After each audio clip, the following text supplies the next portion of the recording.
Supreme leader Mushtaba खामनाई की इजाज़त के बगैर कोई फैसला नहीं किया जाएगा। जो भी फैसला होगा वो सुप्रीम लीडर की इजाज़त और हम आहंगी से होगा। ईरानी सदर मसूद पेज़ेश्कियान का बयान। कहा, हमारी मुज़ाकराती टीम मुल्क की इज्जत और वक़ार के मामले में कोई समझौता नहीं करेगी। दुनिया को यकीन दिलाने के लिए तैयार हैं कि ईरान जौहरी हथियार हासिल करने की कोशिश नहीं कर रहा। ईरानी सदर ने कहा, ऐसा कोई भी बयान, तजिया या मौक़िफ़ जो माशरे में तकसीम पैदा करे, दरअसल दुश्मन के मकासद को तक़वियत देने के मुतरादिफ है।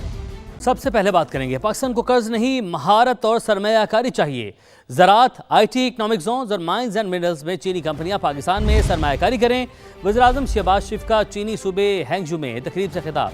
कहा, चीन के साथ अरबों डॉलर की मुफाहमती यादाश्तों पर दस्तखत किए हैं। उनमें से 30% MOUs को माहिदों में तब्दील किया जा चुका है। 5 से 7 साल में चीन के साथ ज़रूरी तिजारत 10 अरब डॉलर सालाना तक ले जाने का आज़म है। बोले, कराची में 6000 एकड़ पर world class special economic zone बना रहे हैं। 1 विंडो ऑपरेशन और रेड कारपेट ट्रीटमेंट मिलेगा। पाक चीन दोस्ती के 75 साल मुकम्मल होने का जश्न मना रहे हैं। We have signed MOUs of worth billions of dollars, starting from Shenzhen and here today in Hangzhou.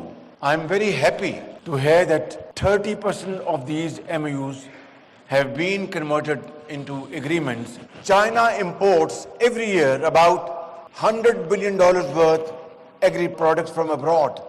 Pakistan's share is just a fraction. We need your hand holding. We will, inshallah, be able to produce agri products as per your requirement in terms of quality and other controls. In the next 5-7 years, we expect that we can increase our agri-product trade to China by about $10 billion. वज़ीर-ए-आज़म शहबाज शरीफ हांगजू programme मुकम्मल करने के बाद Beijing पहुंच गए हैं और वज़ीर माहौलियात हुआंग रोनच्यू ने शहबाज शरीफ का इस्तकबाल किया। तो इंतहाई अहमियत का हामिल है वज़ीर-ए-आज़म मोहम्मद शहबाज शरीफ का दौरा चाइना और वज़ीर-ए-आज़म शहबाज शरीफ हांगजू प्रोग्राम मुकम्मल करने के बाद बीजिंग पहुंचे हैं और चीन के वज़ीर बराए माहौलियात हुआंग रोनच्यू ने शहबाज शरीफ का वहां पर इस्तकबाल किया। ईरान के साथ माहिदा बड़ी हद तक तय पा चुका। माहिदे पर हतमी बातचीत जारी है जिसका ऐलान जल्द किया जाएगा। माहिदे के बाद आपने हुर्मस खोल दी जाएगी। अमरीकी सदर का सोशल मीडिया पर बयान। डोनाल्ड ट्रंप ने लिखा, कई मुस्लिम ममालिक के रहनुमाओं से बातचीत की है जिनमें सऊदी वली अहद मोहम्मद बिन सलमान, UAE और कतर के रहनुमा शामिल हैं। पाकिस्तान के फील्ड मार्शल सैयद आसिम मुनीर, तुर्की, मिस्र, उर्दन और बहरीन के रहनुमाओं से भी मुफाहमती यादाश्त के तमाम अमूर पर निहायत अच्छी गुफ्तगू हुई है। उधर अमरीकी सदर ने ईरानी कश्तियों पर हमले का AI पोस्टर भी शेयर कर दिया। पोस्टर में अमरीकी ड्रोन ईरानी कश्तियों पर बमबारी कर रहा है। पोस्टर में हस्पानवी ज़बान में अलविदा लिखा हुआ है। सुप्रीम लीडर मुश्तबा खामनाई की इजाज़त के बगैर कोई फैसला नहीं किया जाएगा। जो भी फैसला होगा वो सुप्रीम लीडर की इजाज़त और हम आहंगी से होगा। ईरानी सदर मसूद पेज़ेश्कियान का बयान। कहा, हमारी मुज़ाकराती टीम मुल्क की इज्जत और वक़ार के मामले में कोई समझौता नहीं करेगी। दुनिया को यकीन दिलाने के लिए तैयार हैं कि ईरान जौहरी हथियार हासिल करने की कोशिश नहीं कर रहा। ईरानी सदर ने कहा, ऐसा कोई भी बयान, तजिया या मौक़िफ़ जो माशरे में तकसीम पैदा करे, दरअसल दुश्मन के मकासद को तक़वियत देने के मुतरादिफ है। अफसोसनाक खबर शामिल करते हैं। चमन फाटक धमाके में शहादतों की तादाद 14 हो गई है। शोहदा में FC के 3 जवान भी शामिल हैं। जख्मी में ख़वातीन और बच्चे भी शामिल हैं जिन्हें अस्पताल मुंतकिल कर दिया गया। मुआविन वज़ीर आला बलूचिस्तान शाहिद रिंद का कहना है, दहशतगर्दों ने निहत्ते शहरियों को निशाना बनाया। हमला अम दुश्मन अनासिर की बुज़दिलाना कार्रवाई है। अवामी मकामात को निशाना बनाना दहशतगर्दों की बौखलाहट का सबूत है। शोहदा की कुर्बानी रायगा नहीं जाएगी। शवाहिद इकट्ठे करने और तहकीकात का अमल जारी है। सदर मुमलिकत और वज़ीर-ए-आज़म की चमन फाटक धमाके की मज़म्मत। सदर ज़रदारी ने कहा, दुश्मन अनासिर पाकिस्तानी अवाम को नुकसान पहुँचाने के साथ पाकिस्तान की आलमी अमन काविशों से तवज्जो हटाना चाहते हैं। दुनिया दहशतगर्दों और उनके सरपरस्तों का असल चेहरा देखे। अमन, इस्तेहकाम और कौमी सलामती के खिलाफ हर साजिश को नाकाम बनाएंगे। शोहदा का खून रायगा नहीं जाएगा। वज़ीर-ए-आज़म ने कहा, दहशतगर्दी की बुज़दिलाना कार्रवाइयाँ पाकिस्तानी अवाम का अज़्म कमज़ोर नहीं कर सकती। दहशतगर्दी के खात्मे के लिए पुरअज़्म हैं। मासूम शहरियों को निशाना बनाना इंसानियत के खिलाफ जुर्म है। पूरी कौम गम की इस घड़ी में बलूचिस्तान की आवाम के साथ खड़ी है। कोयटा वफाकी वज़ीर दाखिला ज़िला बलूचिस्तान की ज़ेर सदारत इजलास। IG बलूचिस्तान ने चमन फाटक धमाके की इब्तदाई रिपोर्ट पेश की। इजलास में मासूम लोगों पर बुज़दिलाना हमले की मजम्मत की गई। मोहसिन नकवी ने कहा वफाकी हुकूमत दुख की घड़ी में बलूचिस्तान हुकूमत के साथ खड़ी है। दरिंदों ने मासूम लोगों को निशाना बनाकर बदतरीन सफाकत का मुजाहरा किया। वज़ीर आला बलूचिस्तान सरफराज बुगटी ने कहा फितौन हिंदुस्तान के दहशतगर्दों को मंतकी अंजाम तक पहुँचाएंगे। शोहदा के ख़ानदानों को तनहा नहीं छोड़ेंगे। खैबर पख्तूनख्वा में गुज़िश्ता 48 घंटे के दौरान मुख्तलिफ मकामात पर खुफिया इतलात पर ऑपरेशन। सिक्योरिटी फोर्सेस ने भारतीय प्रॉक्सी फितौन ख़वारिज के 11 दहशतगर्दों को हलाक कर दिया। ISPR के मुताबिक ऑपरेशन दत्ताखेल और शिमाली वज़ीरिस्तान के इज़ला में किए गए। मारे गए दहशतगर्द इलाके में कत्ल और इग़वा समेत मुतअद्दिद वारदातों में मुलविस थे। उनके कब्जे से असलहा और गोला बारूद भी बरामद हुआ। मज़ीद ख़वारी दहशतगर्दों की मुमकिन मौजूदगी के पेश नज़र सैनिटाइजेशन ऑपरेशन जारी है। अस्करी तर्जुमान का कहना है कि भारतीय स्पॉन्सर दहशतगर्दी के खात्मे तक कार्रवाइयाँ जारी रहेंगी। मासूम बलोच अवाम एक बार फिर फितौन हिंदुस्तान की दहशतगर्दी का निशाना। खुदकुश धमाके के नतीजे में रिहायशी आबादी शदीद मुतासिर हुई। करीबी घरों और पार्किंग में खड़ी गाड़ियों को भी नुकसान पहुंचा और आपको बताएं कि 14 अफराद इस धमाके के नतीजे में शहीद हुए जबकि मुतअद्दिद ज़ख्मी हुए हैं। आपको बताएं कि मासूम बलोच अवाम एक बार फिर फितौन हिंदुस्तान की दहशतगर्दी का निशाना। खुदकुश धमाके के नतीजे में रिहायशी आबादी शदीद मुतासिर। करीबी घरों और पार्किंग में खड़ी गाड़ियों को भी नुकसान पहुँचा है और धमाके के नतीजे में 14 अफराद शहीद और मुतअद्दिद ज़ख्मी हुए। ज़ख्मियों को फौरी तौर पर सिक्योरिटी फोर्सेस ने तिब्बी इमदाद फराहम की। आज सुबह ये इंतहाई अफसोसनाक वाक़या पेश आया जहाँ पर मासूम अवाम को टारगेट किया गया फितौन हिंदुस्तान फितौन ख़वारिज की जानिब से और मासूम बलोच अवाम एक बार फिर से फितौन हिंदुस्तान की दहशतगर्दी का निशाना बने हैं। और मनाजिर भी हम आपको दिखा रहे हैं, आप देख सकते हैं इंतहाई अफसोसनाक और दर्दनाक ये मनाजिर हैं। और खुदकुश धमाके के नतीजे में रिहायशी आबादी शदीद मुतासिर हुई है। या आप देख सकते हैं करीबी जो घर हैं वो मुकम्मल तौर पर तबाह हो गए हैं। जो गाड़ियाँ यहाँ पर खड़ी थी उन्हें नुकसान पहुँचा है और 14 कीमती जानें जो हैं वो ज़ाया हुई हैं। 14 अफराद शहीद हुए हैं और कई ज़ख्मी हैं। ज़ख्मी को फौरी तौर पर सिक्योरिटी फोर्सेस ने तिब्बी इमदाद फराहम की। और ये हम आपको मनाजिर भी दिखा रहे हैं कोयटा के उस मकाम के जहाँ पर फितौन हिंदुस्तान ने आम आवाम को निहत्ती आवाम को उन्होंने निशाना बनाया और अपने मज़मूम अज़ाइम के साथ उन्होंने नापाक जसारत की है, ये कोशिश की है। और इस अफसोसनाक धमाके के नतीजे में 14 अफराद शहीद और कई अफराद ज़ख्मी हैं। और आप देख सकते हैं कि धमाके से करीबी घरों में पार्किंग में खड़ी गाड़ियों को नुकसान पहुंचा है, इमारतों को नुकसान पहुंचा, जो घर हैं यहाँ पर उन्हें शदीद नुकसान पहुंचा है। और 14 अफराद शहीद हैं जबकि कई अफराद ज़ख्मी हैं जिन्हें फौरी तौर पर सिक्योरिटी फोर्सेस ने तिब्बी इमदाद फराहम की। फितौन हिंदुस्तान आम शहरियों को निशाना बना रहा है। फितौन हिंदुस्तान अमन इस्तेहकाम को सबूताश करने की मज़मूम कोशिश कर रहा है। दीगर खबरें शामिल करते हैं। मेयर कराची सड़क की तामीर मुकम्मल करवाएं, सहबा अख्तर रोड के मकीनों का मुतालबा।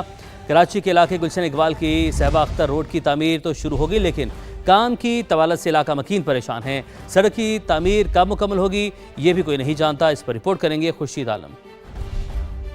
गुलशन इकबाल में 1.5 किलोमीटर तवील साहबा अख्तर रोड की तामीर इलाका मकीनों के लिए दर्दसर बन गई। 1 अप्रैल 2026 को तरक्याती काम का संगे बुनियाद रखा गया मगर मकीन मुतमईन नहीं। कहते हैं मेयर कराची इलाके पर तवज्जो दें। सारा रोड टूटा हुआ पड़ा हुआ है, बनाने का नाम ही नहीं है। काफ़ी टाइम से बोला इन्होंने कि अभी बना देंगे कुछ ही दिनों में। काफ़ी 3-4 महीने 5 होने वाले ये रोड ऐसे ही टूटा पड़ा हुआ है। तकरीबन 2 महीने से ऊपर हो गए, 60 दिन से ऊपर हो गए। अभी तक तो 45 दिन मेयर साहब के तो नहीं हुए, बाकी हमारे हिसाब से 60 दिन हो गए। ये परेशानी एक नहीं 100 परेशानी है। रोड बना रहे हैं तो ऐसा बनाएं बारिश पे टूटे नहीं, हर साल यही होता है। साहबा अख्तर रोड की तामीर से जहां इलाके में ट्रैफिक के मसाइल पैदा हुए वहीं कारोबार भी मुतासिर हुआ है। काम का टाइम होता है लेकिन हमारा बेसिकली पूरा जो है ना कारोबार ख़त्म हो गया। एक थोड़ा बहुत था लेकिन वो काम तो चल रहा है लेकिन तामीर का काम का समझ में नहीं आ रहा कब एक्सपेक्टेड है कब तक ख़त्म होगा। साहबा Akhtar road I think so मेरे हिसाब से 4 से 5 दफ़ा तो बन चुका है ये कंटिन्यू, और अभी भी इस पे काम चल रहा है और ये नहीं पता कब तक होगा। बहुत अच्छा दिखाते हैं लेकिन अच्छा हो नहीं रहा। शहरियों का कहना है इंतजामिया तरक्याती काम जल्द मुकम्मल करके बड़ी मुश्किल को आसान बनाए। साहबा अख्तर रोड से गुजरने वाले तो परेशान है ही, यहाँ कारोबार करने वाले कहते हैं उनका कारोबार तबाह हो गया है। कैमरामैन इमरान शाहिद के साथ खुर्शीद आलम, समा, कराची। सितम ज़रीफ़ी ये कि कराची में सड़कें ही तबाह नहीं बल्कि पेडेस्ट्रियन ब्रिज भी खस्ता हाली का शिकार हैं। वहीं PIB से 3 हटी जाने वाली सड़क पर गड्ढे अपनी कहानी सुना रहे हैं। मोनिस अहमद हमारे साथ मौजूद हैं, उनसे मालूमात हासिल करते हैं। मोनिस, आप अभी शहर कायद कराची में जिस जगह पर मौजूद हैं उसकी हालत जो हुक्मरान बताते हैं वो भी बताएं कि उनके क्या दावे हैं, और असल आप जो वहां पर विटनेस करें, जो देख रहे हैं सूरत हाल, वो जरा समा के नाज़रीन को दिखाएं। उमैर, देखिए, जिस मसले को रिपोर्ट करने के लिए मैं यहाँ पर खड़ा हुआ हूँ वो मैं ज़रूर बताऊँगा, लेकिन अगर मैं आपको उससे पहले बताऊँ कि कराची में लम्हा लम्हे पे ख़तरा है, लम्हे लम्हे पे हादसा है, तो ये शायद गलत ना होगा। इसकी वजह यह है कि यहाँ पे ये लाइव मनाजिर मैं आपको दिखाऊँगा कि मैं माड़ीपुर रोड पर मौजूद हूँ। कराची के शहरी बखूबी वाकिफ़ है, मेरे सीधे हाथ कॉलोनी, जबकि उल्टे हाथ पर ये चौड़ा रोड है माड़ीपुर का। लेकिन उससे कबल ये शहरियों को यहाँ जाने के लिए ये जो कचरे का अंबार है इसको फैलाना पड़ता है, और ये है नाला बुनियादी तौर पर, जो कि आपको कचरे से मुकम्मल भरा हुआ नजर आ रहा है। एक छोटी सी स्लैब यहाँ पे रखी हुई है, यहाँ से गुजरने का रास्ता बनाया गया है। मेरे साथ एक नौजवान मौजूद है, अब से चंद लम्हों कबल इन्होंने अपनी बाइक पे यहाँ से गुजरने की कोशिश की है, और बदकिस्मत हादसा हुआ है कि ये नाले में जा गिरे हैं। इस वक्त पूरे ये नाले में इनके जो कपड़े हैं वो भीगे हुए, डूबे हुए नजर आ रहे हैं। इनका मोबाइल, इनका वॉलेट, इनकी बाइक जो है नाले में गिर गई है। ये अफसोसनाक वाकया, इसीलिए मैं आपको बता रहा था कि कराची में लम्हे लम्हे पे हादसा हो जाता है। इस वक्त इनसे बात करते हैं, क्या मामला पेश आया? आप यहाँ से गुजर रहे थे, कोई और रास्ता नहीं था? सर बेसिकली बात ये, यहाँ कट्स बहुत कम है। बंदे ने बोला यार यहाँ से कट मार के अंदर चले जाओ। मैंने कहा चलो, कचरा ऊपर से निकाल के चले जाता हूँ। बाइक हल्की से स्लिप हुई है किस कचरे की वजह से ही, और डायरेक्ट मैं नाले के अंदर जा गिरा हूँ। ठीक है ना, मैं खुद मीडिया पर्सन हूँ, मेरा खुद का अखबार है अल्हम्दुलिल्लाह, और हम लोग खुद। बताइए, ये नाला बंद नहीं था, ये खुला हुआ है? सर ये खुला हुआ है, ये गहरा नाला, ये देख नहीं रहा मेरा हाल। ये हाल देखिए, मेरी गाड़ी का नुकसान देखिए, मेरा मोबाइल इस टाइम पे बिल्कुल ऑफ हो चुका है। ये मेरा वॉलेट है, मेरा वॉलेट के अंदर हज़ारों रुपए मेरी कीमती चीज़ें, वॉलेट के अंदर चेक है, सब कुछ बर्बाद हो गया। उमैर, देखिए, ये जो सूरत हाल है ना, ये शहरियों के लिए परेशानी का बाइस बनी हुई है। और अब मैं आता हूँ उस मसले की जानिब जो कि आपको मैं बता रहा था। कराची में पेडिस्ट्रियन ब्रिज, जो बालाई गुजरगाहें हैं, उनकी हालत क्या है? माड़ीपुर रोड पे ये एक पेडिस्ट्रियन ब्रिज है, और अगर इस पे जब लोग जाते हैं तो यकीनी तौर पे अगर हम ये कहें कि ये मौत का कुआं कुछ लग रहा है तो गलत ना होगा। मैं कोशिश करता हूँ कि यहाँ से ऊपर जाने का कोशिश करूँ। कैमरामैन कासिम रईस अगर मुझे देख सके और ख़ुद भी कोशिश करके एहतियात से आगे आए कि ये वो पेडिस्ट्रियन ब्रिज है जिससे यौमिया सैकड़ों हज़ारों जो शहरी हैं वो ऊपर जाने की कोशिश करते हैं, लेकिन ना तो इस पर रेलिंग है और ना ही लोहे की रॉड्स नज़र आ रही हैं। बमुश्किल इसमें जो है कुछ बाकियात हैं पेडिस्ट्रियन ब्रिज की। कैमरामैन कासिम रईस में कहूँगा ये फोकस कीजिए कि तमाम जो इसकी प्लेट्स हैं, तमाम जो इसका जो लोहा है वो गायब हो चुका है, और यहाँ से जो शहरी हैं वो सफ़र करते हैं। अभी हम यहाँ रिपोर्ट करने के लिए खड़े हुए थे तो कई बुजुर्ग ख़वातीन, बच्चे यहाँ से गुजर रहे हैं, और यकीन जानिए ये हर लम्हा मौत को दावत दे रहा है पेडिस्ट्रियन ब्रिज। लेकिन ये सिर्फ एक पेडिस्ट्रियन ब्रिज नहीं है उमैर, इस तरीके से शहर में दर्जनों पेडिस्ट्रियन ब्रिजेज है जो कि कोरंगी में है, सदर के इलाके में है, गुलशन इकबाल में जो BRT रेड लाइन बन रही है उसकी जद में आके तकरीबन 10 पेडिस्ट्रियन ब्रिजेस को ख़त्म कर दिया गया। शहर में जगह जगह मसाइल हैं। जब हुक्मरानों को ये तवज्जो दिलाई जाती है, ख़ास तौर पे समा की जानिब से, तो हमने देखा है कि बहुत ज़्यादा जो है उसका बुरा माना जाता है। लेकिन ये वो हक़ाइक़ हैं जो कि झूठ नहीं कह रहे हैं। यहाँ से चलना भी जो है मुझे दुश्वार लग रहा है और बहुत ही मुश्किल सूरत हाल का सामना है। इस वक्त भी लोग ऊपर जा रहे हैं और मुसलसल यहाँ से जो बड़ी तादाद में ख़वातीन हैं, बच्चे हैं, इन पेडिस्ट्रियन ब्रिजेस से गुजरते हैं, तो उनके लिए तमाम जो हर वक्त हादसे का ख़तरा मौजूद रहता है। सड़कें टूटी हुई हैं, पानी के मसाइल हैं, इसके अलावा जो मसाइल तो बेतहाशा हैं। और मोहनस साहब जैसे कि देख सकते हैं अभी आपने जिस तरह एक नौजवान यहाँ पर गिरे हैं, तो खुदा न खास्ता कोई कम उम्र बच्चा गिर जाता तो शायद उसकी जान भी जा सकती है। आपने बिल्कुल ठीक फरमाया यहाँ पर कि हर मोड़ पर, हर कदम पर जो है आपकी ज़िंदगी के लिए ख़तरा है। यहाँ पर फरवा हमारे साथ मौजूद हैं, बनोरी टाउन से, उनकी जानिब बढ़ते हैं। फरवा, आप जिस इलाके में मौजूद हैं इसकी सूरत हाल ज़रा बताइएगा। हुक्मरान जो है वो तो दावे कर रहे हैं कि मुकाबला दीगर शहरों, दीगर सूबों से नहीं, जो तरक्की याफ्ता ममालिक हैं उनके साथ हैं, तो यहाँ पर क्या मनाजिर आप देख रही हैं और हमारे नाज़रीन को दिखाइएगा ज़रा। हर जो मसला है वो जमशेद टाउन के इलाके में मिलेगा, चाहे वो गैस का मसला हो, चाहे वो बिजली का मसला हो, चाहे वो पानी का मसला हो। और गलियों की तो वो हालत है कि टूट फूट का शिकार, साइल का गढ़ बन के रह गया है जमशेद टाउन। और रिहायशियों का बहुत ज़्यादा शिकायत है, उनका यही कहना है कि बारहा शिकायत दर्ज करवा चुके हैं। इंतज़ामिया की जानिब से कोई भी नज़रसानी नहीं की जाती है इस इलाके में, और कई सालों से इसी सूरत हाल का सामना है, जिसकी वजह से मुश्किलात का सामना है। धूल मिट्टी से अटी गलियाँ हैं, हवाओं के साथ धूल मिट्टी सांस के ज़रिए जाती है, तो शहरी बीमारियों का भी शिकार हो रहे हैं। तो शहरी बहुत ज़्यादा परेशान है। उनका यही कहना है कि इंतज़ामिया की जानिब से इस मसले का कुछ जल्द से जल्द हल निकाले ताकि जो परेशानियां हैं वो कुछ कम हो सकें। जी, जमशेद टाउन बनोरी की सूरत हाल फरवा में बता रही थी, आपसे भी हम मालूमात हासिल करते हैं। इकरा, गार्डन की सूरत हाल आपसे जानते हैं। नाम तो गार्डन है लेकिन असल हकायक क्या है, ज़रा रख दें हमारे नाज़रीन के सामने आप।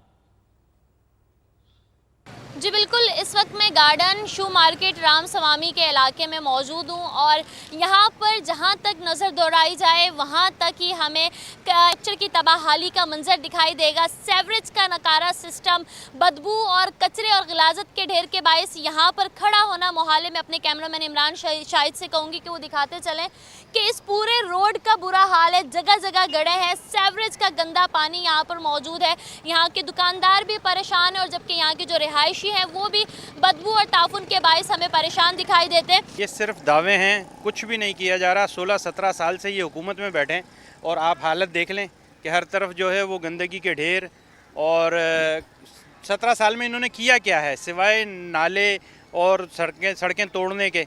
हर तरफ खोद के रख दिया है। हालात अबतर से अबतर करते जा रहे हैं। आपने देखा कि यहाँ के रिहायशी लोग हमारे साथ मौजूद थे और वो यही शिकवा करते हैं कि हुकूमत जो है वो वोट लेने से कब्ल जो है वो बड़े बड़े दावे और वादे तो करती है, मगर वोट लेने के बाद इंतज़ामिया ऐसे गायब होती है कि हमारे मसाइल जूं के तू ही रहते हैं। कि तमाम तर जो यहाँ गार्डन की जो सड़क का पूरा बुरा हाल है, आवाम परेशान है। उनका यही कहना है कि इंतज़ामिया को चाहिए कि उन्होंने जो दावे और वादे हमसे किए थे वो जल्द वफा करें और हमारे इंफ्रास्ट्रक्चर की बहाली के लिए, बेहतरी के लिए बेहतर इकदाम किए जाए। तो हर जानिब तबाही है। इकरा आपने अपडेट किया, फरमान ने अपडेट किया, मोनस ने हमें अपडेट किया। आप तीनों नुमाइंदगान का बहुत शुक्रिया। हम शामिल गुफ्तगू करेंगे रुकने सिंध असम्बली मोहम्मद फारूक साहब, जमात इस्लामी से जिनका ताल्लुक है। मोहम्मद फारूक साहब अस्सलाम वालेकुम, बहुत शुक्रिया आपके वक्त के लिए। सर, हमने समा ने अपने नाज़रीन के सामने सूरत हाल रखी कि दावे जो हैं वो ये है कि तरक्की याफ्ता ममालिक से मुकाबला है सिंध का और कराची का, लेकिन सूरत हाल ये है, अभी मोनस भी हमें बता रहे थे कि जैसे हर कदम पर ज़िंदगी और मौत का ख़तरा है यहाँ पर। तो क्या कहेंगे सूरत हाल पर और किसके आगे फरियाद करेंगे? वालेकुम सलाम वरहमतुल्लाह, बहुत शुक्रिया। आपने कराची के अहम इशू पर जो है वो एक प्रोग्राम रखा है। इनके दावे तो अपनी जगह पर मौजूद हैं और दावों की कलई ज़ाहिर है जो कराची के रोडों पर, कराची की सड़कों पर, कराची में रहते हैं उन सबको मालूम है। इसको एक कलई खोलने की ज़रूरत भी नहीं है। सिर्फ मैं लास्ट ईयर की द इकनॉमिस्ट की जो है वो रिपोर्ट्स आपको बता दूं कि कराची बदतरीन रहाइश के काबिल शहरों में 4थे नंबर पे था और उससे पहले 5वें नंबर पे था। तो ये तरक्की कर रहा है इनकी सरकारी गवर्नमेंट के अंदर। उससे पहले शायद हम कोई 8वें 9वें नंबर पे होते थे और हमसे जो ऊपर शहर हैं कराची से ऊपर, वो वाले शहर हैं जो जंग ज़दा इलाकों के शहर हैं। तो इस वक्त कराची जंग ज़दा शहरों की फहरिस्त के अंदर 4थे नंबर पे मौजूद है और यहाँ पे कोई जंग भी नहीं हुई है। ये तबाही कौन लेके आया है? ये तबाही यकीनी तौर पे सूबाई हुकूमत लेके आई है, पीपल्स पार्टी की वो काबिज मेयर साहब जो पिछले 5 साल से कराची के अंदर मौजूद हैं। 3 साल उनकी मेयरशिप को हो गए हैं, 2 साल वो यहाँ के जो है एडमिनिस्ट्रेटर रह चुके हैं। तो ये बहुत साफ सी बात और बहुत सीधी सी बात है कि इन्हीं की कारकर्दगी है कि कराची इस पोजीशन के अंदर मौजूद है। कराची में कौन सा मंसूबा है जो मुकम्मल हो चुका है? एक में बहुत बुनियादी मंसूबा जिसका हम बार बार रिपीट करते हैं और फिर उस मंसूबे की बात करते हैं तो इनको पीपल्स पार्टी को बुरा लगता है और कहते हैं कि कराची में जो है वो हमारे खिलाफ खाली साजिशें हो रही हैं, हमारे खिलाफ खाली बातें करते हैं। आप सिर्फ सिंपल ये देखें कि सिर्फ पानी का एक मंसूबा है, K4 मंसूबा, क्या उसको 21 साल के अंदर मुकम्मल नहीं हो जाना चाहिए था? 2015 में जिसका जो है वो आगाज हुआ था, आज 2026 है और 2005 में जिसका आगाज हुआ था।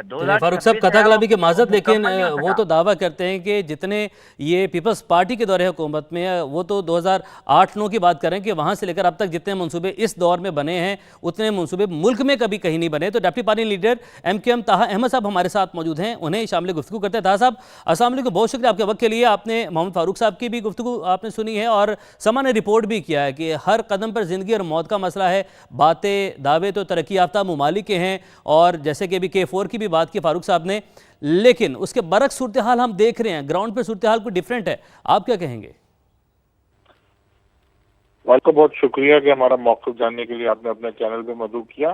बिल्कुल, मैंने फारूक साहब की बात भी सुनी, आपकी बात भी सुनी। मैं तो ये कहूँगा कि ये वो सिंध हुकूमत है जो आज अपने ही मेयर को इख्तियार देते हुए डर रहे हैं। और इख्तियार कौन सा इख्तियार वो जो आईने पाकिस्तान के आर्टिकल 140A में लिखा हुआ है। इख्तियार आज जिस मेयर कोई अपना मेयर कहते हैं और जिस मेयर के कारनामों के दावे करते हैं उसको सिंध सॉलिड वेस्ट मैनेजमेंट नहीं देते, कराची डेवलपमेंट अथॉरिटी नहीं देते, सिंध बिल्डिंग कंट्रोल अथॉरिटी नहीं देते, मास्टर प्लान नहीं देते, वाटर बोर्ड नहीं देते। जी जो ठीक है ताज साहब, ग़ालिबन कुछ आवाज़ आपकी हमारे तक नहीं पहुंच रही, और आपने जो नुक्ता उठाया है, आपने जो एक बात की है, एक आपने जो सवाल उठाया कि उनको उनकी जमात इख्तियारात देने से खौफज़दा है, लेकिन सवाल यहाँ पर ये उठता है कि जो इख्तियारात उन्हें मिले हैं, क्या वो इख्तियारात अपनी वो जो ड्यूटियाँ हैं वो बखूबी अंजाम वो दे रहे हैं? आपने अपना वक्त कीमती निकाला। डिप्टी पार्लिमानी लीडर MKM ताहा साहब हमारे साथ मौजूद थे और जमात इस्लामी से मोहम्मद फारूक साहब हमारे साथ मौजूद थे। आप दोनों का बहुत बहुत शुक्रिया। हमने शहर कायद कराची की सूरत हाल जो है आप लोगों के सामने रख दी है। अमीर जमात इस्लामी पाकिस्तान हाफिज नईमुर रहमान की पीपल्स पार्टी पर कड़ी तनकीद, कहा कराची के लोगों का हक मारा जा रहा है। वो नौकरियां जिनका ताल्लुक लोकल गवर्नमेंट से है वो भी कराची वालों को नहीं मिलती।